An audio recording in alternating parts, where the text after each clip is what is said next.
What up, everyone? This is Mr. Lord, Dr. Professor, Dark Joker, here with another edition of Traditional Fans with Opinions, where I'll give my reviews for whoever I watched, read, or played today. And who are traditional fans with opinions? That is myself, and that is you, the viewers.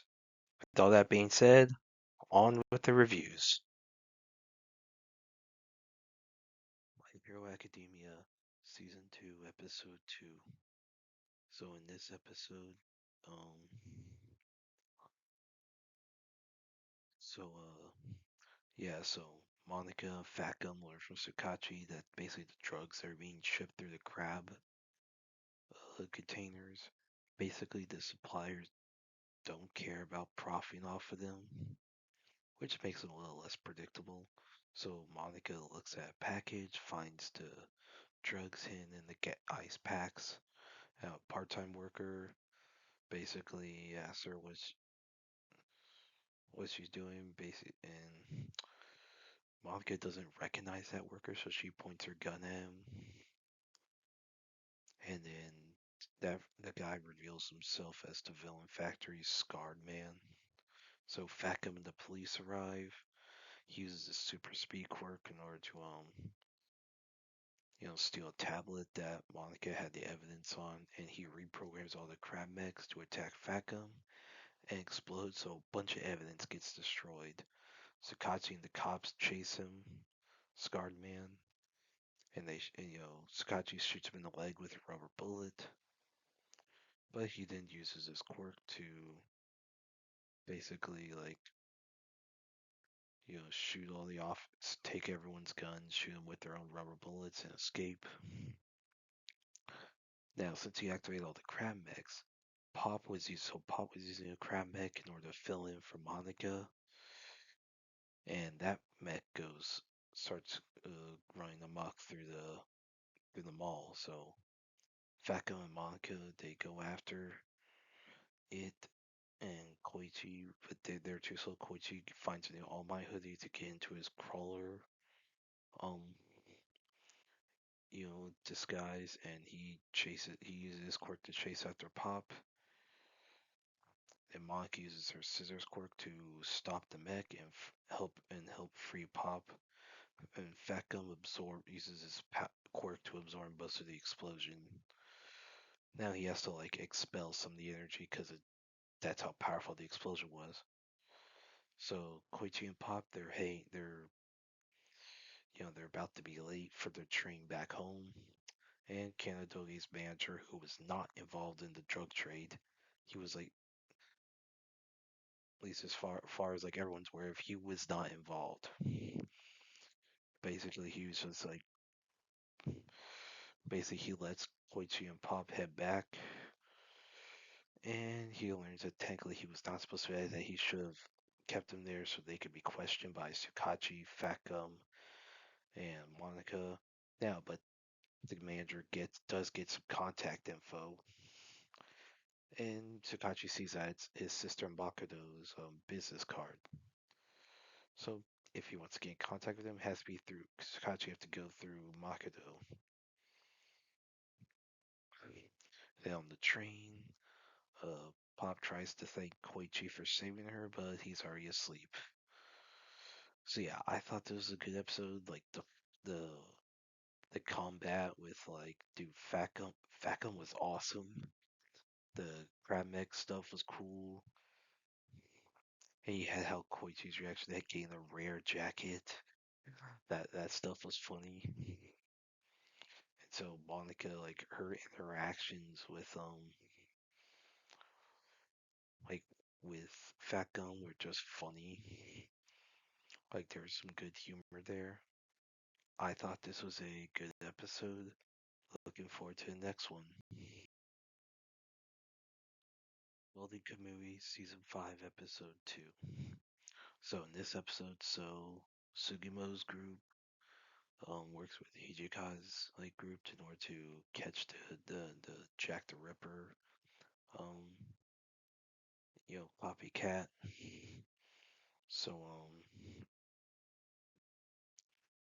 They go so basically they go to the Sapporo beer factory, and so some of the group disguise themselves as prostitutes in order to draw out the killer. Now, Kagura, who's wearing one of the disguises, comes across Usami, who's basically as some of the others in the Seventh Division describe him. They say he's acting as a they say come detective because of how he basically if you watch South Park, the episode with the Hardly Boys, how they followed their clues as in erections. That's essentially what Usumi does. I mean, I mean, Usumi just jerks off to investigate the crime scene.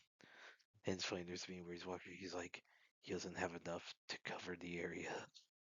Like, the whole bit is funny. And then the killer does arrive, and he runs into the beer factory, so they have to chase him. And someone accidentally, like, launches the fireworks to signal, but that draws in the 7th Division. So they're on the way, so everyone's about to converge onto the beer factory. So it's about to looks like to be an all-out fight that's about to happen. So yeah, I thought it was a great episode. It was freaking funny. Now obviously there's some tension, so Sugimo doesn't trust Hijikata because he has double crossed him before. So Sugimo's like, hey, if one person's double crossed us, there's a good chance they'll do it again. Hey, yo, that's a logical argument there. But yeah, I thought this was and everyone's concerned about Ogura, like him, like going after Ashura. So yeah, I thought this was a good episode. The freaking Usumi scenes were just funny. The darn killer and the killer, dude, like that guy was like, dude, this stuff was just freaking funny. Like it was insane how like I was like, what the heck?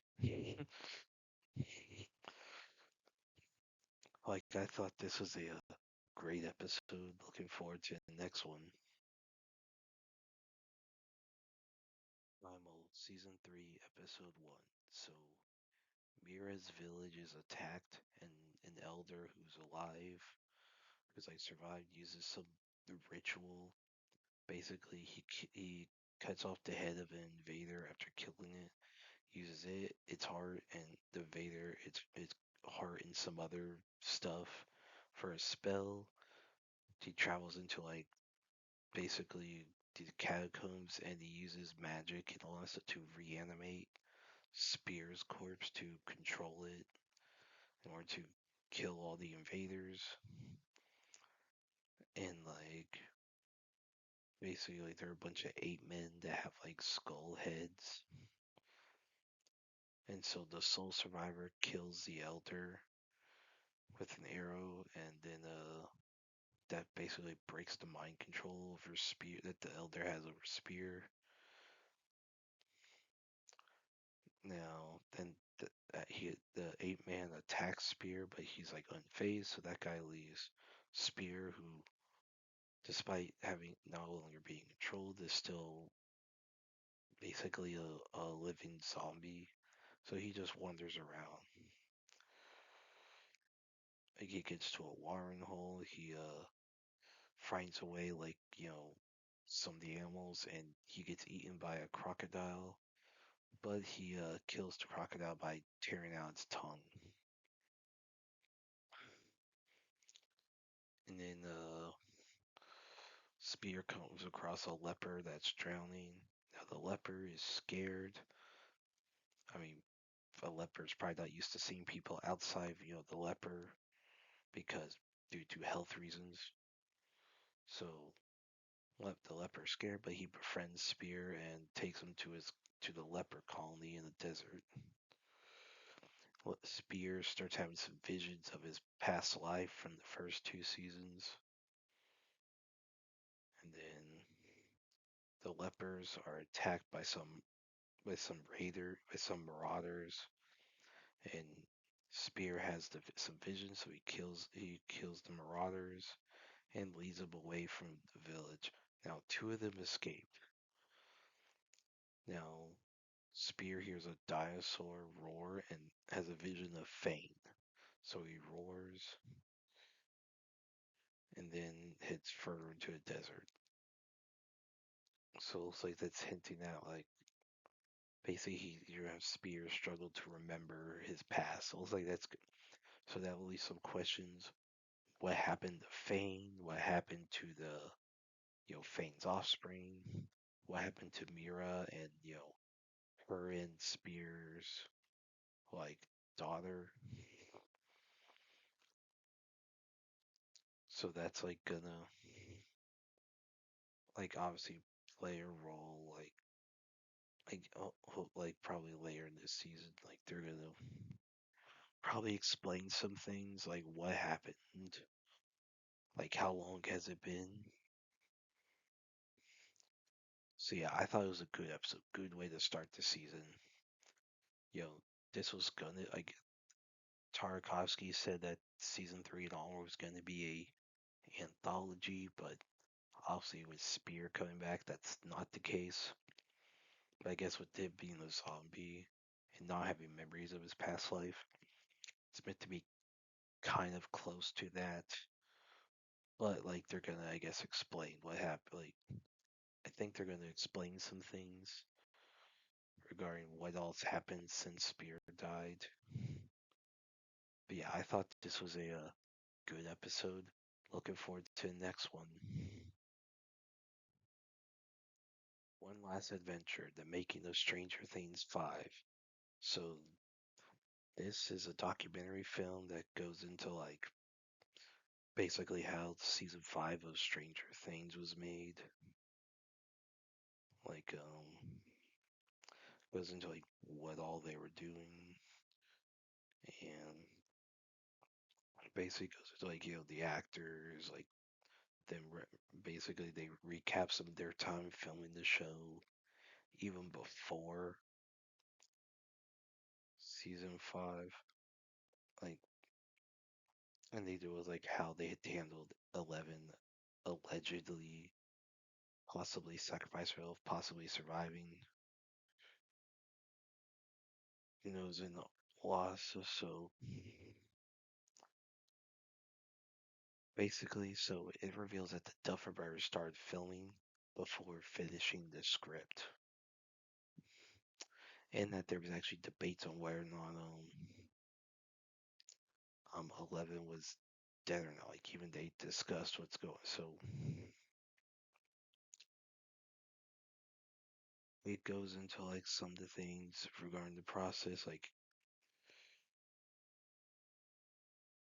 yeah, obviously the budget was really big for this season, and like yeah, basically I guess if you don't finish the script before filming, there's going to be writing the finale is going to be a pain. Yeah, and there's a whole deal about why there weren't any monsters in the abyss. In the abyss, like, come on, really? Really? They didn't think of that? Gosh, that's retarded.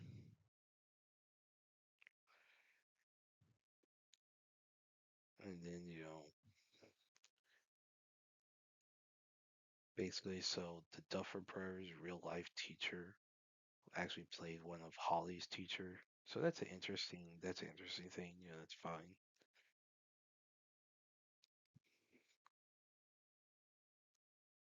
I mean, like, yeah. So basically, Mike wanting to gun in the abyss. Apparently, Finn Wolfhard wanted the character to have a gun, and basically everyone's like, no. Yeah,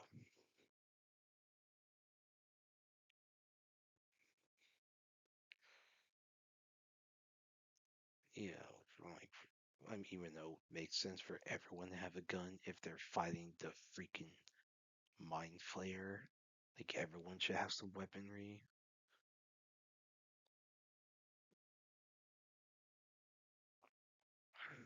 And I guess there's some problems with, I guess, the scene with Nancy and Jonathan, that retarded breakup scene.